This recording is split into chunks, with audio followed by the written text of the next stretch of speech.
think about Chat GPT, OpenAI, or any of the number of variants that exist out there, they're all models. They're all models that are trained on data. It leverages machine learning, right? So at its core, you're able to go ahead and synthesize specific things that say, where there's a propensity for demand generally for vehicles in a particular area, like in St. Louis, Missouri, or in Grand Rapids, Michigan. Those are sort of, again, fishing with nets is what I would call it, right? It gives you a directional understanding of where bait fish might be, and you might catch something big along the way. What AI, I think, if you're building it upon your data set and your data is clean, is it allows you to fish with lures.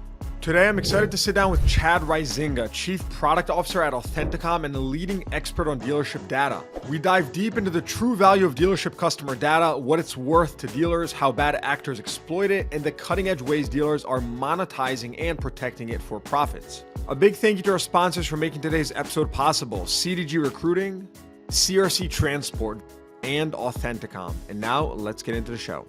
Chad Rycenga on the CDG podcast. Chad, welcome. Thank you. It's good to be here. Not to be conflated with Wayne Huizenga. Ta-dun-ta. Correct. A distant cousin, not a cousin.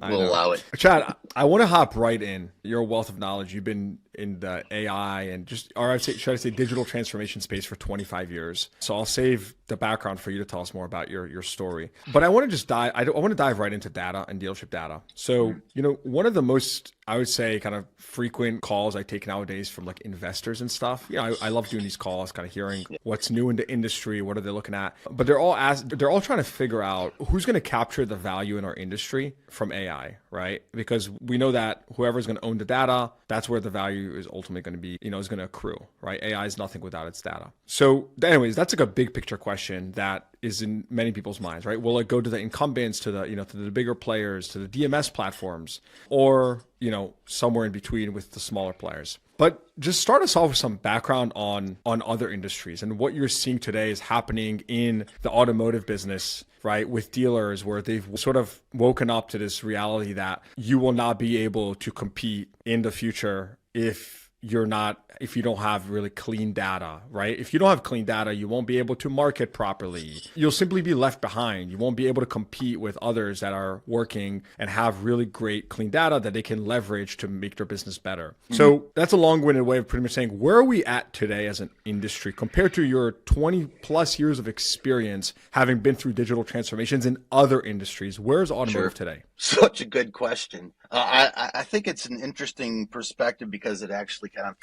I could talk a little bit to my history at the same time, if you allow me. I won't wax too poetic, but just ever so slightly. I got to cut my teeth in all things cable, if you can believe it, with Spectrum. I probably had 7-8 years there of time served with the cable operator. I wasn't the cable guy. I'm no Jim Carrey after all. But at the end of the day, cable was, and probably even more so now, is perceived as a utility, right? It's the pipe, it's the internet, the video, the over-the-top stuff. Absolutely, turned that industry, which was fairly young to begin with in terms of just linear video and how it's delivered to set-top boxes, right? But to be able to see that transformation was, incredible to be a part of, right? It happened so quickly. And the people that actually, I think, really were able to be in a position to monetize that incredible disruption thanks to technology were the people who had the better understanding of the audience.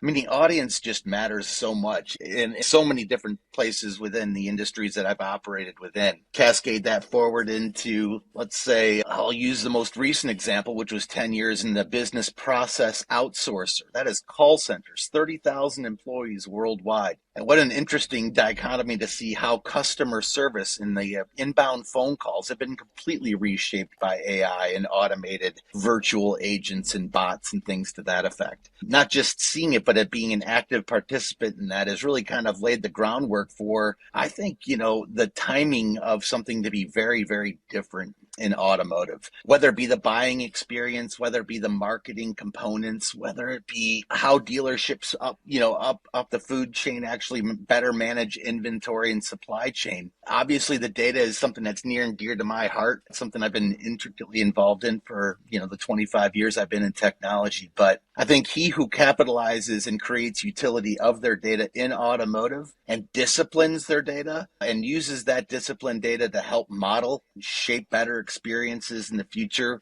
will have an absolute leg up if it's based upon any of the things I've seen over the past 25 years for certain. Okay, now how are you spending your time today? I'm really kind of spattered throughout a few different things, Yossi, to be honest. One is our products, right? Certainly we have and continue to go ahead and evolve our products to meet the needs of both vendors and dealers in this community. So I spend a good amount of my time envisioning different and better ways for us to go ahead and propel our business forward. At the same time, you just got to be a good listener, right? So the conversations with dealers till now has been very centric around, why is it so difficult for me to get data out of the DMS, right? It can't be this difficult. Why is it that there's these transformations that I can't take advantage of because I feel like my data is sort of locked in?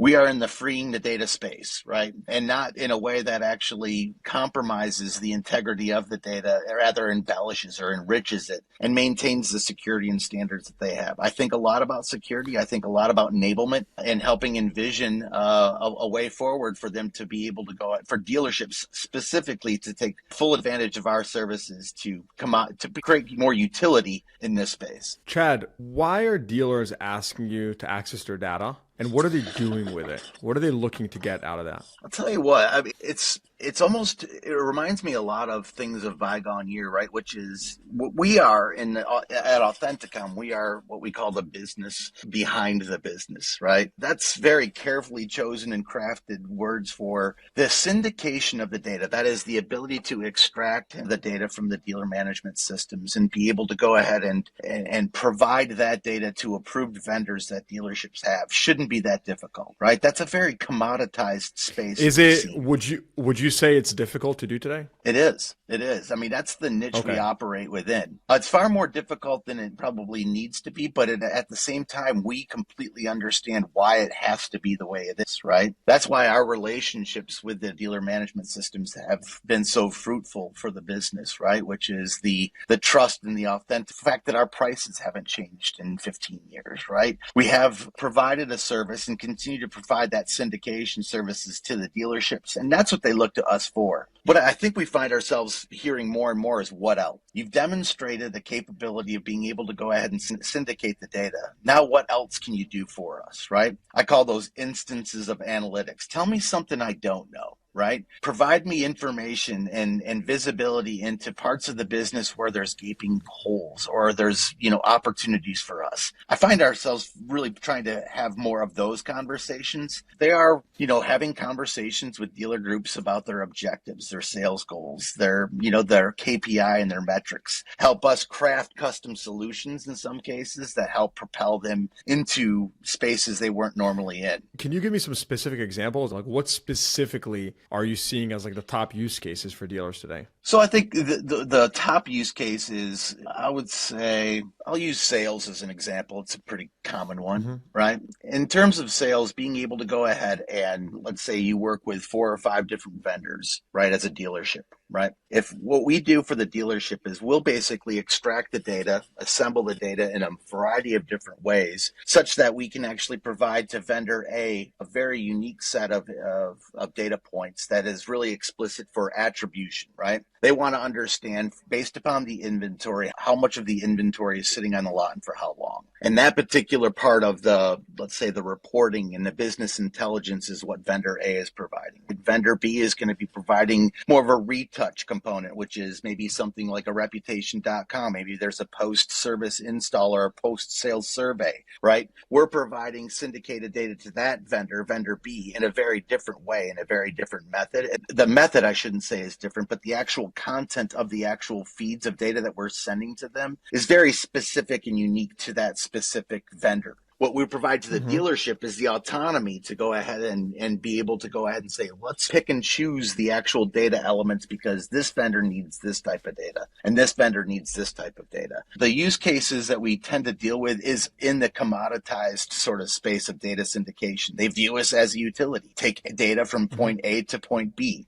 Being able to do that in a unified way for as many vendors as they currently support, or single sourcing their syndication solution, is something that we've noticed quite a bit more over the last 2 to 3 years. Now, can you give me some examples of actual bad data, right? Which I think that One of the questions I've been looking into recently is how much of a dealership's enterprise value is being driven today by its data versus in the future, right? Because again, that could differentiate you from having the lifetime value of a customer, right? If you have better data, you could properly market to them, or, again, that's one example. We're not even talking about, inventory management and whatnot, but there's no doubt about it that data will play an increasing role in the enterprise value of a dealership. That's at least my belief. And so I like it very simplistically. Can you explain to us what does a dealership with bad data look like? What does that even mean? Bad data at a dealership level has to do with, I'll start with customer experience, right? If you don't know who your customer is, or you've got multiple records for a given customer, then how could you possibly measure their experience, right?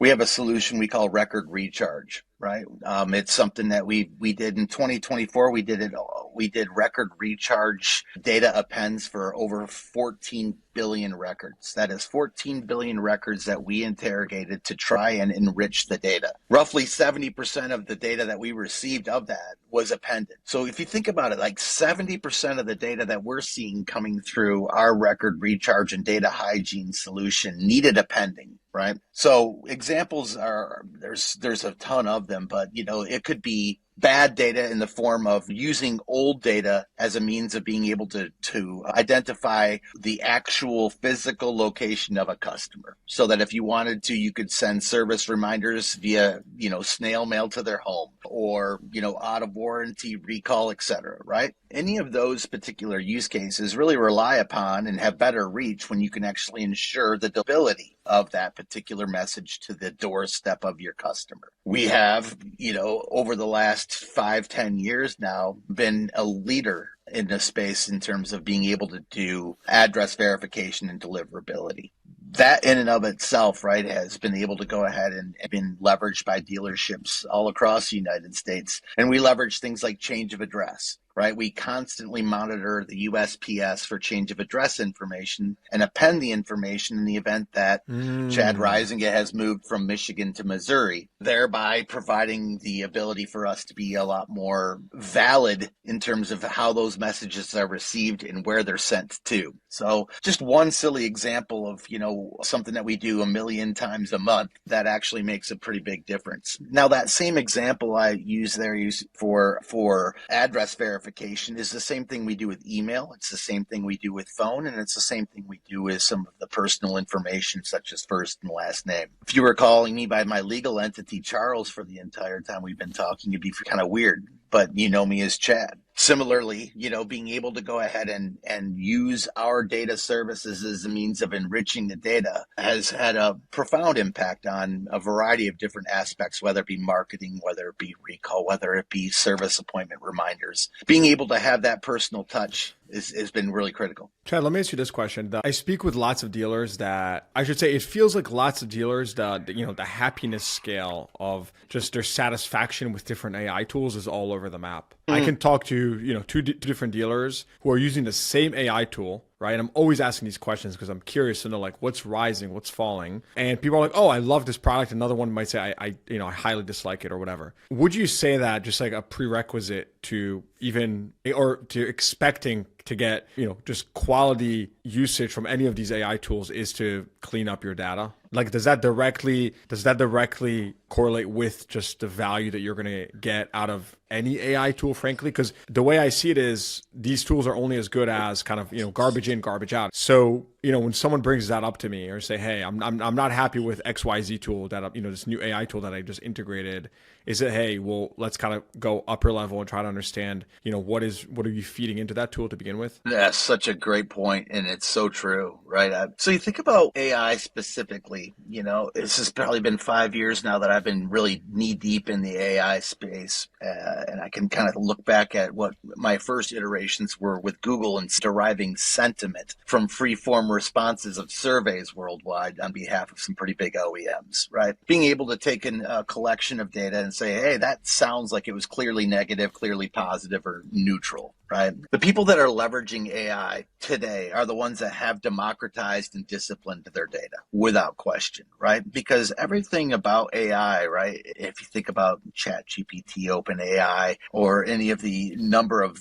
variants that exist out there, they're all models. They're all models that are trained on data. It leverages machine learning, right? So at its core, you're able to go ahead and synthesize specific things that say, where there's a propensity for demand generally for vehicles in a particular area, like in St. Louis, Missouri, or in Grand Rapids, Michigan. Those are sort of, again, fishing with nets is what I would call it, right? It gives you a directional understanding of where bait fish might be, and you might catch something big along the way. What AI, I think, if you're building it upon your data set and your data is clean, is it allows you to fish with lures, right? To basically cast the lure into the honey hole and really sort of be able to go ahead and rinse and repeat on that because you know that there's definitely something there, right? Without that, I think, you're basically chasing the shiny thing syndrome, right? You're never going to get the true benefit of what, artificial intelligence or machine learning or generative AI would actually hope to produce for you in your use case. If you can layer in some specific demographic information, or it's being, layering AI on top of your CRM because it's super rich and super clean data, the propensity models that you're able to go ahead and deliver to understand when somebody is probably in market versus not in market are certainly far more valuable than just using anything that's off the shelf AI, because you're only going to get a directional understanding. Your data absolutely has to be it doesn't have to be pristine, but it has to be an aggregate collection that actually has sort of that notion of the golden record. The fact that if you're in the business of understanding your customers, then you have to have a single record for a customer. Otherwise, if you've got 4 Chad Rycengas in your database, the propensity modeling that gets down to the Chad level is going to be all over the place. This episode is brought to you by CRC Transport. If you're tired of unreliable vehicle transport services and frustrated with delayed deliveries, you need to hear this. Meet CRC Transport LLC, the direct carrier that delivers on time, reliable, and secure vehicle transport nationwide. With a massive fleet of 320 trucks, there's no job too big or detailed that they can't accomplish on time every time. So whether you need regular transport services or are just looking to optimize costs, CRC Transport is your go-to for experience and capability when it comes to moving cars. And dealers, listen up. Right now, CRC Transport is offering substantial volume discounts. So don't wait. Unlock big savings while securing dependable transportation. Visit crctransport.us. That's crctransport.us today to receive your volume discount, or click the link in the show notes below. Okay, now talk to me about monetization of all this. There's been lots of stories of vendors monetizing dealers' data or dealers not knowing about it. I think just in general, this has gotten kind of hairy in several situations. Are vendors right now monetizing dealer data? Like, is this on the decline, right? Are dealers more in control of their data? Where are we at on the spectrum here with just vendors monetizing dealer data, unbeknownst to dealers? Where are we at? Yeah, generally, I think that there is still a bit of an arbitrage that takes place within the vendor community, right? I can tell you that we take quite seriously the fact that with access to as much data as we have, being able to properly vet the vendors who we distribute data to is probably one of the more critical components of the business that we operate here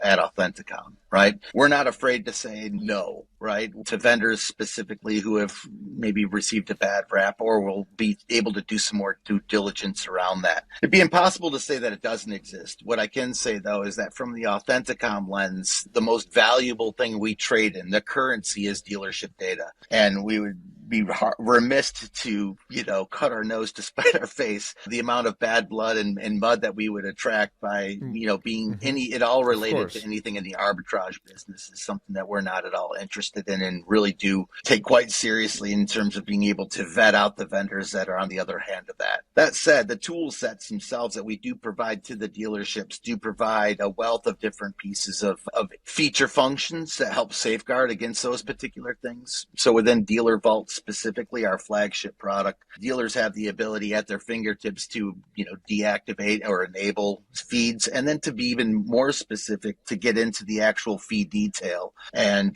eliminate some of the PII data or anything that would actually be part of the feed as well. So, providing the tools to be able to go ahead and meet the needs and demands that the vendors have, and to be able to have the dealerships take full advantage of the vendors' capabilities within the constructs of the services we provide, has helped safeguard from that for certain. But I can't imagine that doesn't exist still, but just not on my watch. No way, man. So Chad, like if you're a caveman like me, like what's the 80-20 play here? Right? Like I don't feel like thinking. I have enough stuff to do all day. How does someone listening right now that is a dealer, like how do they get 80% of the value here for 20% of the effort? Is it simply just cleaning up their data or, connecting with a service like Dealer Vault or Authenticom, or just starting with basic, hey, I know my data. We've never done anything to clean it up. And so it's definitely not clean, quote unquote. Is that the 80-20 play here? Like, what's the first step? Because I think it's overwhelming, right? Like, I listen to this stuff every day. And even for me, sometimes it's like, okay, like there's so much going on. So I'm just like baby steps, right? Like, what's the play? It is the data cleansing, right? It has to be, good. right? It's the deduplication. It's to understand the touch points, to be able to go ahead and rationalize the data, right? In such a way that it helps basically put yourselves in a position to have the next conversation, right? So you're saying I can put your cell phone number, I can put your cell phone number in the show notes, and then you're my guy. I'm calling you up, Chad. Figure this out for me. I don't want to think. Totally right. Totally right. We'd be happy to go ahead and engage in those conversations. We have a wealth of partners as well as a pretty strong data discipline practice here. And the hygiene is, of course, the most important place to start for sure. Right. I want to talk next steps, right? So let's just say, I implemented the 80-20, right? I started getting my data cleaned. I didn't have to use too many brain cells to do that. What's next? What does the next horizon look like? How does business continue? Like, what should I be focused on beyond the 80-20, right? So the first thing you want to do with clean data is do split tests, some good A/B testing, right? Everything is a thesis. It's like, what do they say about fighting? Everybody has a plan until they get hit in the nose or hit in the face or something, right? Yep. So they get punched in the face. Until you get punched in the face. So the A/B, the ability for you to say, all right, I have some interesting analytics here. I want to be in a position to go ahead and test some different theories and some different theses. I want to put something different on a landing page. I want a different call to action in my email marketing. I want to be able to go ahead and be able to do something different from an inventory allocation perspective. I'm going to go ahead and armed with some information, then you start basically trying to make some different decisions and using the AI to basically help shape some of that conversation and some of the recommendations. So I feel like clean data leads to recommendation. The recommendation leads to reporting, right? What worked, what didn't work, why did it work, why didn't it work? And then to constantly take that pieces of information, make sure it's being appended, make sure it's being related back to the clean data that you have so that you can continue to retrain your models, right? So in this, in the dealer management systems is a great example. The ability to extract that, the ability to go ahead and synthesize it and look at it in different ways. It's going to be absolutely paramount to being able to go ahead and leverage some of these new technologies to improve the operational efficiency of your dealership. And how do you know that it's actually working for you? Like, how do I know that I'm not sending competing offers to a customer right now, that they're receiving things that are conflicting? Well, that's the harder one, right? I mean, the thing that the business seems to struggle with is attribution. I can't tell you how much my first trip to NADA. So I was ready to be completely overwhelmed, and regretfully, I think 13,000 people were unable to show up in New Orleans thanks to the weather. So of the 7,000 folks or whatever it was that were there, it was still an eye-opening experience to be able to go ahead and think about attribution. Attribution within the model of sales, right? Think about how many vendors that we work with on a daily basis who have something to do with sales and marketing, right? The ability to go ahead and get somebody to walk the lot, right? And being able to attribute the vendor's activities and the tactics to whether and when a sale actually take place, right? That model is still ripe for disruption, right? The source of truth for being able to determine what tactic was actually a contributing factor. Was it the 80% of the contributing factor, or was it the 20% of the contributing factor?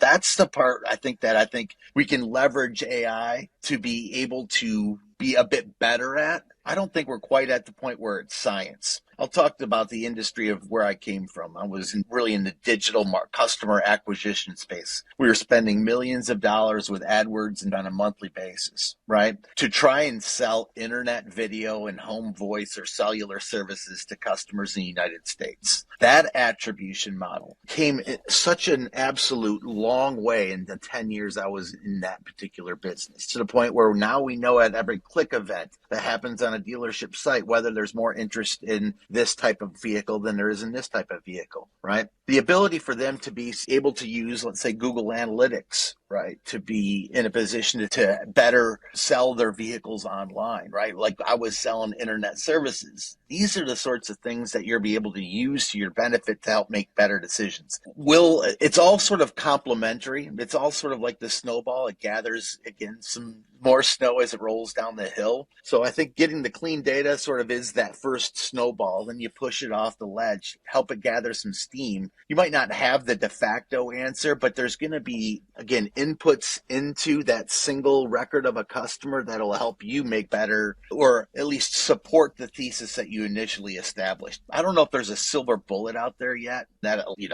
definitively says whether it's working or not. It's moving and it's being shaped by things like legislation, by tariffs, by a number of different external factors that the models themselves weren't even thinking about when they were trained 6 months ago. Before we transition and we wrap it up, I do want to understand, give me an example of a recent dealer that you actually worked with. And I want to understand if you can share like the evolution of a recent dealer customer that you kind of took through this evolution and what it was like, maybe some challenges and successes along the way. An example I was just thinking about as you mentioned that was some conversion activity we were recently doing from one DMS to another. Obviously, when there's a DMS change, we get involved because the data syndication processes need to change. And so we got into conversations with the dealership and really just asked the simple question, which is, while you're at the point of converting data from A to B, maybe we can introduce our data hygiene solution to really help to make sure that the next DMS you're moving towards has more pristine data, or the most pristine data that we can actually afford. And they were very amped and amicable to being able to introduce us into that particular engagement. So starting with just helping the dealership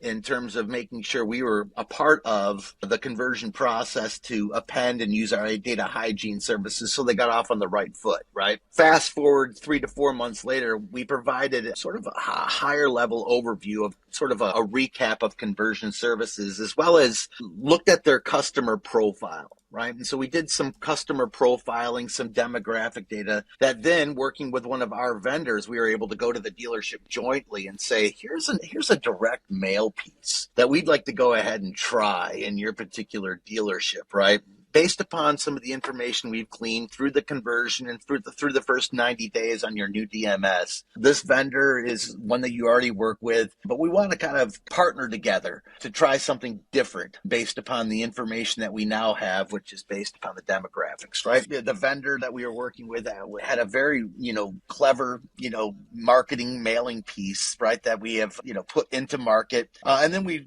really measured the results over another 90-day period, right? What we really wanted to see whether we saw an uptick in that particular dealership, in that particular store. And while it was not the double-digit growth, right? We couldn't necessarily attribute everything to that particular activity as it was direct mail to begin with. What we did see was a moderate spike, right? Something that basically allowed us to go ahead and prove out the thesis and maybe cast a bit of a broader net in the actual market areas we were operating within. We're still in the midst of it. It's fairly fresh. It's probably only been about 180 days since this activity starts, but it's those sorts of things that we get introduced in there as a hygiene provider, as a syndicated partner, as somebody that has a relationship with the vendors, to be able to go ahead and do something different based upon the data that we're actually able to go ahead and use on behalf of the dealership. This episode is brought to you by CDG Recruiting. The Car Dealership Guy platform has direct access to thousands of skilled professionals in the dealership and automotive industries. And so, building on top of our free industry job board, we've launched CDG Recruiting, a hands-on white glove automotive recruiting service. Whether you're looking to fill roles in dealership management, the C-suite, F&I, fixed ops, auto tech, or SaaS, we take the hassle out of hiring by doing the heavy lifting for you. It's easy. Start by submitting a confidential talent request on our website. Next, we connect you with a dedicated talent expert who will thoroughly understand your unique needs. And finally, we present you with top-notch candidates who are ready to drive your business forward. And here's the best part. We vet and screen every candidate for you so you don't have to. And with our placement guarantee, hiring through CDG Recruiting is 100% worry-free. Collectively, our team has decades of experience and has successfully placed over 1,000 roles in the automotive industry, so you know you're in good hands. If you're ready to find your next rockstar employee, try CDG Recruiting today by visiting cdgrecruiting.com or clicking the link in the show notes below. Again, that's cdgrecruiting.com. What's next for you guys? So it seems like this is what you're working on in the present. What does the future look like? So we have a couple things coming out, in the next 3 to 6 months. Dealer Vault, of course, has been a product and a staple of Authenticom for a number of years. We recently launched Native Vault, which, of course, is for the dealerships. It doesn't cost them anything. The ability to go ahead and see all of the data syndication in a single place and be able to manage all of the feeds in a single place. With our partnership with Native, certainly has gone a long way as well. The next big thing that we're working on has everything to do with reporting and business intelligence leveraging AI, right? The two big pieces that we have layered over the top of our traditional Dealer Vault services are data hygiene within feed, right? So today we'll do address verification, but we're looking to create far more robust pending of the actual feed data out of the MS to the vendors itself, right? That one we're pretty excited about. We've kind of the code name we're using internally is Dealer Vault Plus. And then there's another one, which is Dealer Vault Pro, which we're playing around with as well with our marketing and sales team. That has everything to do with service level agreements and the ability for us to more rapidly be able to syndicate the data from the dealerships to other vendors. Those are the big ones in the Dealer Vault side. In the parallel path, we're doing a lot of work with, API web services, certification, and mix with our mode of retail solutions. There's just a bunch of quite sophisticated things going on in the supply chain, as well as just everything upstream within the OEMs and out of retail. So we've got our eyes set on a couple of big prizes. I wouldn't want to give it all away in one podcast, but I would say stay tuned if you're a long-time listener, first-time caller. All right, Chad, thank you so much. We'll put contact info in the show notes below. So if anyone wants to contact you and to, grill you with some questions or it doesn't feel like thinking like I don't, they can definitely reach out. Be great. Chad Rycenga, any closing thoughts before we wrap up? So we have a giveaway, 10,000 records of your choosing to be cleaned up by our technology. Can't beat that. That's awesome. Well, appreciate that. We'll put it in the show notes below as well. So if anyone wants to access 10,000 free records cleaned up and to get a taste of how it works, they can access it right in the show notes below. All right, Chad. Thank you so much for coming on. Bye. Appreciate it. All right. Hope you enjoyed that episode. Please give the podcast a rating, consider subscribing to the show, and check the show notes for links to what we talked about. Thanks for tuning in. I'll see you guys next time.